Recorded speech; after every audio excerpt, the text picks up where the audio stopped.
Hey everybody, it's David here. I wanted to make this short video and just take a minute to explain what these ABC videos that I created, these simulations, what they are actually about. Obviously, the results in some of these simulations are not, ideal and something I would put in my portfolio. And that was the whole point of this project. And I felt that I just wanted to explain that to you in case you're wondering, like, who is this madman putting out these drafts of sims, so that's why I just wanted to make this quick video and explain how I use these constraints that I had in time and to just kind of push myself to create more and overcome, like creative block, and also put out unfinished stuff and just really get my momentum flowing and get out of my comfort zone, really.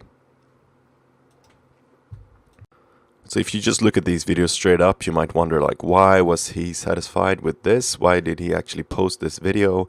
It's rough, it's not finished, it's not polished, it's not, rendered to a noise-free and nice appearance. It's not a great idea. It's not a super cool thing. Well, the Liquid ABC project for me was a way to kind of, first of all, like, push myself to create stuff regularly, and to also put stuff out there that maybe, regardless of if it was polished and perfect or not. Like, the main thing was, I had been, for a long time, I hadn't been doing any liquid simulation work, and I really wanted to, like, push myself to create a lot of stuff from a wide range of effects, and that's why I went into this with the idea that I was going to create one sim each day. And if you have been playing out with liquid sims, you know that that's a bit crazy, and I'm not saying that to, like, kind of pound my chest or anything. I'm just like, I wanted to limit myself, because out of limitations often comes creativity. So I was at a point in my life where I had, an hour or two to myself, and I wanted to use that to just create more liquid sims, because I hadn't been doing liquid work in a while. So I just wanted to, like, push myself creatively and use what very little time I had. And I mean, it's not a lot to create a liquid sim in a day. So I had to come up with these really this really fixed schedule and these tight time constraints, this kind of a routine to just, like, pick the idea really fast, start simming. So the rules were kind of, start the sim in the morning, finish it the same day, render everything in Maxwell Preview, except for those cases where I deviated from that, obviously, but that was for legit reasons, actually, because, I mean, in some cases, for some reason, the built-in renderer kind of failed me a bit. I had a few glitches. Sometimes I could re-render those frames, but sometimes it would just stick there, and I would be forced to leave it in at sometimes, and other times I was able to get it out with Maxwell. But in a few limited cases, I just switched to V-Ray or something, just to get out a better render, because I thought it was worth it for those separate shots. So basically, like, the limitations I was dealing with was I had very little time to sit at the computer. I had roughly, I had nap time pretty much. So I had I had about a 1 hour, 2 hour stretch in the morning, and then I would just have to really fast figure out an idea and just start simming. I couldn't be sitting around designing or figuring out or modeling stuff or whatever. So that's why it felt really good to just have some kind of a sequential, just off-the-shelf idea, and just doing something. I had seen those 36 Days of Type, I think it's called. Or maybe it's another number, but anyway, I had seen those, and I kind of took that concept to liquid sims. So I just wanted, so I would just have to okay, pick a letter. Okay, letter E. What are we doing today? We're doing a water tank. What do we want to work on? You know, like white water or splashy, like fast moving objects. And then I would just have to go. So a lot of these turned out maybe not so nice or not as I had expected, but it was still great practice, you know, putting stuff out there. Finishing stuff is a great exercise because a lot of times when you're doing your own projects, you're not pushing yourself to finish because you would be, you know, you kind of think it's turned out a bit sucky.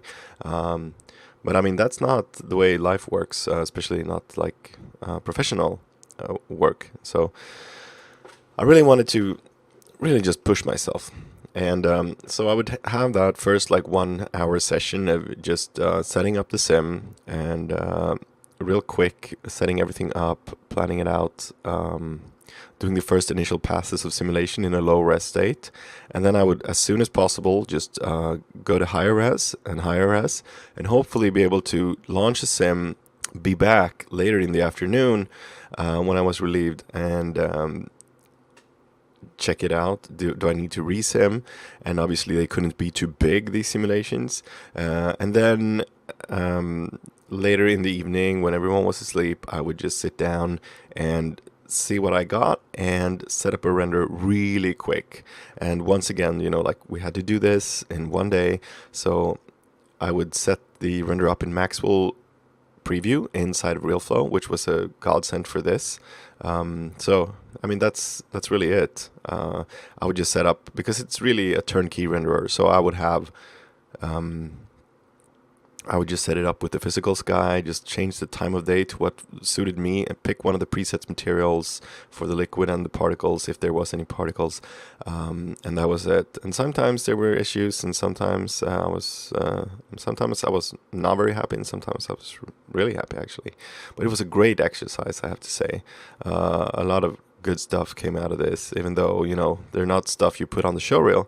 And the reason I wanted to put these breakdowns out is I've been getting a lot of questions over the time of posting these, like how did you create this or that effect, or what are the settings for this. So I felt like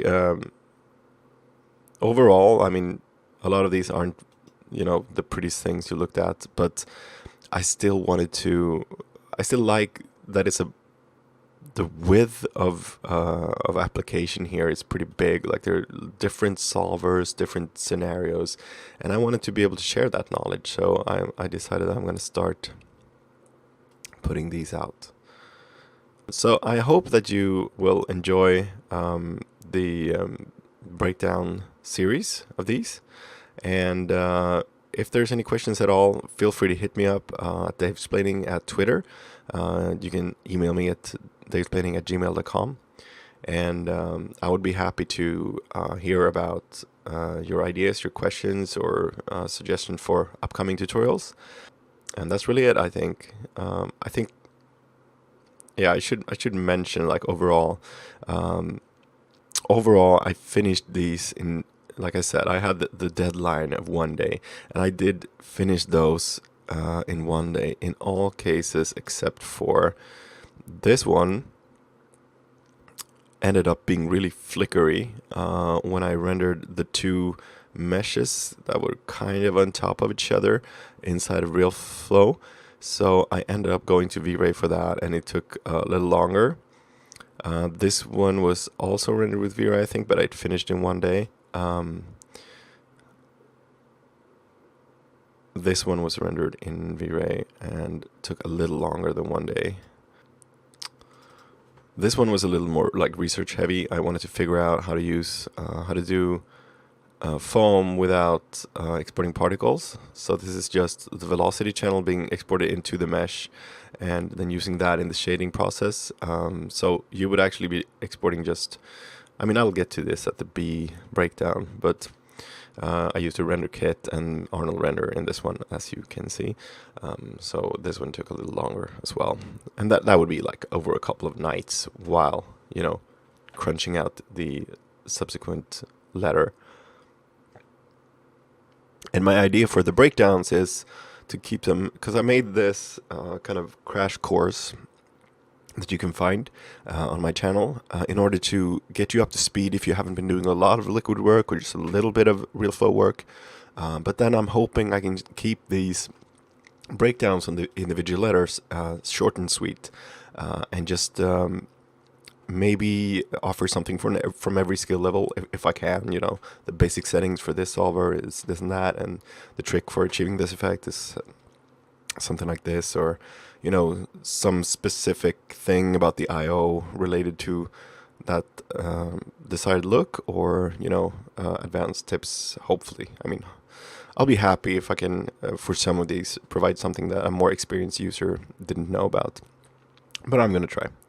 So I hope you want to stay tuned, and do let me know if there's anything you're missing, anything you want to suggest for these series or for upcoming tutorials or whatnot. Thanks again for watching this video, and do share it with everyone you know who might be interested in learning how to simulate liquids. I'll see you around.